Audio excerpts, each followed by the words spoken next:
move up toward that top lane eventually. While on the side of TNC, they have, you know, tried and tested special, the Grimstroke plus that Juggernaut, which can easily go for kills if anyone steps up too far.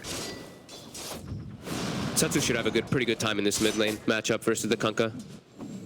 Always going to be able to get that extra harassment, and you even can set up at level 4. I think you can even go for those levels in pull, and you can maybe try to catch the Kunkkas off guard, maybe even at 3. There are situations where I've seen you get a lot of harassment put out onto those melee heroes that you can opt to go for an early point inside that vortex. Denied. Or current, sorry. We'll see what sort of build Armor goes for as well on the Kunkka. I imagine that you still want to get sort of the 2 bracers done, don't you, on a Kunkka? Yeah, I think we saw like the bracers into the Radiance a couple of times. So bracers into Radiance, we're sort of seeing bracers into Shadowblade. Yeah. Not too sure which one we'll see for this one. I mean, just sort of the standard stats, just phase drums. Yep, it could just be the phase drums, not bad. The armlet. Yeah, of course, armlet. There's a couple ticks. The silencer plus the Witch Doctor can be a little annoying because the damage ticks in between, but could be an option. Yeah, I mean, armlet and the run buff is just so appealing. Yeah, it's very strong. And Armel, a very hot mechanical player, could definitely use a good investment. Coming in. Perfect torrent follow-up from Armel. And that little movement from Tim's coming over to check the 2-minute runes, get that haste rune, get a little lucky with the RNG. It's the first blood for Armel in the mid lane. Great move from Tim's. Making sure that 2-minute rune, if it spawns top, which it did, goes into their control. As many of Enigmas would have simply stayed in the jungle. Yeah, that was a Tim's was prepared. Very selfless play as Cuckoo. They get the trade. But he does not get the experience. Does not. And still doing very well. And Flyby are the ones to share that XP. Still doing quite well bottom. I mean, only 7 last hits, but he's versus that dual lane pressure that's coming out. So, pretty happy as we see London is going to make the move toward that top lane to try to secure Monet some farm. No, he's doing fine. 13-2. Probably just feels now that the Centaur in a 1v1 can maybe do okay, but this can be scary for a Centaur. Like, you can just die here versus a Batrider. I think they probably want to make a move, maybe move the Silencer down bottom because the Curse is better to deal with the Batrider. And we'll see if they change things around. Yep, we'll see they're making an aggressive move here onto Monet with the spin. The Inkswell should be able to get this easy. Yeah, good combo. The 2 of them getting in against the 3 of them. Not much they can do once that Blade Fury's out. Maybe they can get a kill return. Fantastic paralyzing cast bouncing between the 2 of them. They will be able to get the trade, taking down Gabby. Look towards AU as well. They pack a punch between these 2 supports. There's Glaive's hurt. And AU's going for the smart play. TP's out. This is the only way, and he will manage to escape with that TP. There's still trades being made. Okay, so this is the move that they're going to make anyway instead. So instead of the Centaur laning, he's actually just going for cutting the waves. So he's cutting the waves versus the Batrider and pulling it into neutral camps. This is a really smart approach actually by RNG, because now they're going to secure the Wraith King's farm with the tri-lane, and the Centaur is also going to be able to get some stuff versus a Batrider, which normally he would have trouble. Yeah, one of those heroes that can do this. Yeah, and it's not too easy at all for TNC really to do anything about it unless they want to put a lot of attention towards stopping him. Yeah, and Kuko's even checking for runes too while doing this, so he missed 1 last tip down bottom for experience. He's going to miss 2, it seems, because he's checking for runes as well. Well, the Centaur is going to be getting every single last hit behind that tower, of course. Very smart approach by RNG. As Tim's will, of course, just continue to be an efficient farm. So they have to make these moves. You have to be able to make and secure your lanes when there's Enigma, because you know the Enigma is just free farming. So that's top. Another attempt here with the Inkswell. Stroke of Fate, Blade Fury. A lot of magical damage, too much for Arfu to deal with. We'll see if once again they can punish Gabby in response. They have the Maledict, the stuns, the bounces of the cast, perfect as well. Gabby's gone. That's the second time that play's happened where Gabby's committed for a kill with the Blade Fury, but has no escape. Yeah. First time, you could argue it was worth it. He was able to take down the carry. This time, it's an attempt only for a support, and you're losing your jug 2 times in a row. Yeah, you know, normally it's different when you have the Grimstroke plus that jug when it's in the safe lane, because you don't get killed when you make the commit forward, but in the off lane, it's a little different as Lanem. The cast bounces. You get to the Shrine Lord! Oh, even a bit of a bonus there really for AU. The fact that he did let him get close enough and pop the shrine. So not only is he dead, but there's no top shrine for RNG now for a good few minutes. Smoke toward the mid lane. Looks it's just to put down that ward at that night time, just so they can keep tabs of the Kunkka. Full Urn already finished up for our Witch Doctor. That's the dream when you have your Maledict early on. You get a couple kills. Maledict plus Urn charges will always be able to secure you some extra kills. Yeah, very early. So yeah, we'll try and snipe some of the jungle creeps here with a stroke. And yeah, you just got maybe the one. Or yeah, maybe like the one small wild win or 1 or 2 of them. Yeah, is he going to try again? I believe did pop a mango to throw out another stroke, so probably will get a couple of them. I like now that they moved it, though. It was really good that they secured the lane, but, you know, Flyby still has to be a little careful of how he does cut, because he can die still when he is cutting. So I see them, they made the wards down bottom. They put three movement wards from the silencer. He makes the move down to watch where the Bat Rider is going to look to make plays to catch if the Centaur does want to go for any cuts or anything like that. There's a rotation now, though. Armel with the DD. Looking to set up on the Flyby, but it's only a level 1x, and they can't close the gap. Always getting in on that one. He TP'd for that. Tims does have an invis. Setsu has hit 6. He's not got full mana, though. Yeah, Tim's just going to show himself and deal with the creeps that are pushing in on that mid-tier 1 tower. Make sure that he's able to continue the leveling. He's level 5. Armel's actually staying toward that bottom side, maybe hoping he can try to get a catch. Cleared up the hard camp. Cuckoo's ready to dive in and does have that lasso. So if they can get the lockdown onto 1, they'll go for the easier target by the looks of it. Torrent is going to be off the mark, though. Now he'll commit the X mark into the boat. Jagafu back in. Armo needs to get it for a last touch, though. If he wants to get the kill, he's not going to be able to do so. Afu's still ticking down to the Firefly. Now the responses come in. The cast bounces again. RNG, they're going to get Cuckoo. And now Armel, he's surrounded. They'll chase him down. Armel, he's in a lot of trouble. He'll throw out a Torrent, but they'll surely get the kill. RNG will punish both of them. As Armel and Cuckoo really, they really reached for that kill. It cost them. At the same time, TNC will be able to make something out of it. They know that with the full attention from RNG down bottom, Monet is exposed, and Gabby and AU can dive and take the kill. They really wanted to get that one. I mean, they committed so much forward for it. It was a bit of a hold as well, because for all that time, Cuckoo, he could have gone with the lasso, but he really didn't want to use it on Afu. Yeah, he was like holding it. I think maybe that one hit the Arcane Curse stacks or something. I don't know. It was just, yeah, he was just trying to hold it. It was definitely a bit weird there. I mean, now but he came back into the lane and he did just use the lasso. I believe as someone was close to tower, but the Stampede meant that he was not going to get a kill with it. So now down for 90 seconds. Space is there elsewhere on the map. Yeah.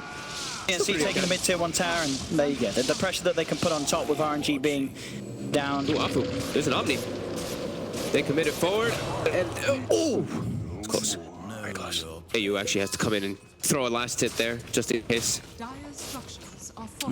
Yeah, so, you know, considering that bit of a weird play from Cuckoo and Armor down bottom, it's definitely, you know, 2 lanes are going right for them. And in the bottom lane, it's not really going bad. There's 3 heroes of RNG down here. They weren't really able to do much to the tier 1 tower. Cuckoo's able to hold on, just cleaning out the creep with the Firefly. That's in mid lane. It's been left totally open, and top lane as well. RNG is still yet to look back anywhere else on the map other than that bottom lane, and it's costing them in the gold department. It's a 2K lead for TNC. Yeah, Gabby's been able to get a good chunk amount more. Even though he's died those 2 times, he's putting the pressure on the Wraith King, and you see Monet is not getting good farm at all because of it. He's just getting paced and dove constantly, and they had to respond bottom, like you were mentioning. They make a dive bottom. Both supports have to make the reactive play to help out what's going on down there, and it just makes Monet have a bit of a tougher time. The thing is, he is playing Wraith King, one of the best heroes at catching back up. Your skeleton is farmed at an immense rate, so we will still see him more than likely catch back up pretty nicely. But TNC, they're gonna have a bit of a window where they can play quite aggressively here. Setsu. So if they can find it, I did find him heading over this way with that observer ward they have. Setsu's already down to the low ground and away. Tims is probably getting pretty close to that mech there. He's got the buckler finished up as well as the pieces for that headdress. So yeah, mech is going to be online soon, and that's when their fight's pretty strong. But now Cuckoo walks into a world of hurt. Yeah, cast Maledicts. The follow-up magic burst from Flyby, more than enough to claim the kill. Mono, he wanted that. He wanted really that gold. Doesn't get it. So about 400 away from that mech. Setsu will show himself top. Not really too much the 2 heroes can do to one another. Afu though. He's found out by Tims. Tims was still there. Quick Malefice, and Afu's gone. That's the mech. Pretty much done now. After these creeps, it's done. Tims is making some great moves around the map this game. 1-0 and 2. A very active Enigma that is not afraid to leave his own jungle and start making these early plays with his teammates. Yeah, they use the glyph. Hold off that static remnant from killing the creep wave that fast, and Gabby will at least get the range creep deny out of it. Setsu. Again, not really a situation where either hero should die. Nah. Not gonna try to commit your mana to solo kill a Jog. That's a bit crazy there. Omni Slash is available. Armel Invis, he has the boat available, and it is the Radiance. So it hasn't changed. And Tims They're just able to get away with this jungling deep inside RNG's jungle, able to take a bit of their map control away and make it a bit of a scary area of the game for RNG to step into. So there's always going to be the threat of that high ground black hole. Yeah. It's now just time for Wraith King to catch back up while his team looks to make some plays around the map with their, at least the three, the trio. The Silencer, Witch Doctor, and Centaur. Storm can come in afterwards to look for the cleanups. So it's a really good time for them to go. They've got the global, got the Death Ward. The mech is delivered though, and it's very fast. They have to try to catch Tims here on the back line, and they might be able to fly by. So he's get flyby. No Stampede yet. And they will just stop and get the Eidolons. Just pushing Tims and the team out of them, out of their jungle. Cuckoo boots of travel complete. He'll be able to join with the rest of the party at any portion of the game and make those plays happen. The best bat build. Sort of similar to the previous game. It's still going to be about fighting around the big cooldowns really for TNC. Making sure that anytime that global silence is used, that before it's back up, they can look to try and make a play with Black Hole. There's a long TP. He could have gotten stopped. They didn't know. They didn't know. They did not know. You're right. If he timed that Who Stomp and checked that channeling, they would have definitely caught it out. That was very scary for a moment. Setsu, he's going to go in. They've got the X Smart. But he has that haste room, will be able to run away. Very hard to catch still, but still the farm rolls in for Armel. 2,300 on towards the Relic. Yes, probably a very good time. As we see, Monet is completely catching back up. He was at like 2,800 net worth just a few moments ago, all the way up to 4,500. Like we said, those skeletons, they're making spaces for heroes while the Wraith King's able to farm down bottom. And he will quickly catch back up to that Juggernaut.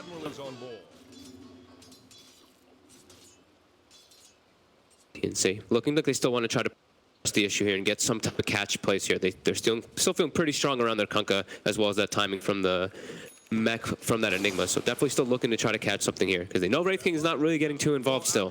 No, it's going to take some time for him. He's finally got the Midas complete. That's flyby. Showing top, they will make a bit of a go on to him with the three of them. He has got a Witch Doctor by his side. Whole combo being thrown out, but he has the Stampede. He's out of the combo. Armel unable to get the correct X mark into boat follow-up. He'll now turn with the X mark towards Landon, but Setsu's turned up. TNC's got to be careful. They whiffed the boat, and that means that missing a huge bit of the AoE damage required to get these kills, especially on tanky heroes like the Centaur. They've got the boots of travel on the bat, I believe. That's why they're trying to make the aggressive play. So they're looking to make that play and get some reaction up while Gabby's cutting up over and connecting. So they were looking to try to make RNG take a bad fight, but they weren't looking to try to miss their boat. So that was a little bit of a mistake there coming out from TNC, not able to connect that chain stun.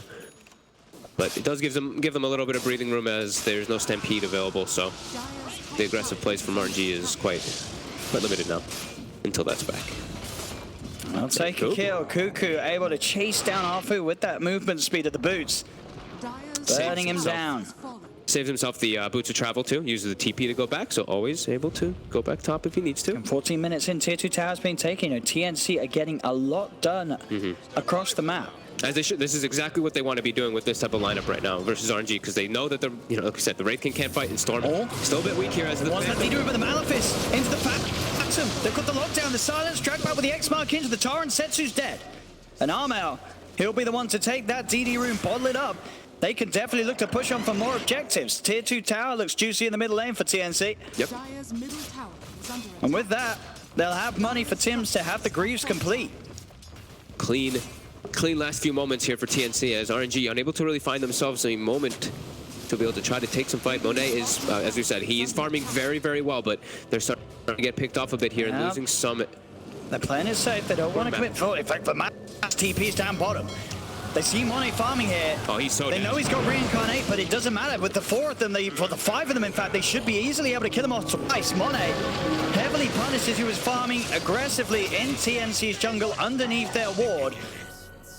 Instant reaction from TNC, not giving any sort of chance of letting Monet get away with that farm. Radiant are scanning. No, I mean, they got aggressive wards down. They got this top tower. They've gotten so much aggression down that now they go back, they clear out their own jungle. They're going to get themselves, like you said, they have their own wards, so they're going to have the opportunity to be able to see whenever Monet is farming down here. And if Monet goes top, they did place those wards up there already too. So one does get dewarded, but the secondary one is in a bit of an unorthodox position, as the 2 sentries are missing it. And that's the Relic done. These early objectives that TNC have been able to take have just absolutely propelled the farm of Armel to some crazy levels. Also, look at the jug, Gabby. Yeah. 7,600 gold.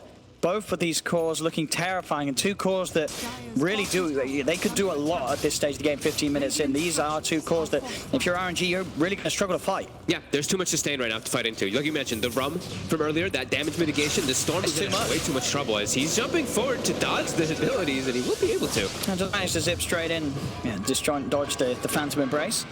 I'm going to pop Stampede. Stampede for the top, I guess. He was trying to get away from Cuckoo, it looks like, yeah. TNC with the sustain, they just pop a healing ward and they just continue to push this one. I mean, they are definitely geared up to go high ground. I mean, they're close to the Radiance. Maybe they want to wait for that. They're pushing on. I mean, the healing ward, the Rum, the Greaves. I don't think RNG's got the damage to outdo this sort of sustain at the moment. This is the strong point for TNC to go. They get the combo on and Storm, the bow's down as well. Setsu's gone. There's no Stampede to get him out of there. The Storm's dead. TNC playing perfectly to their timings. They're holding the Greaves the whole time, too.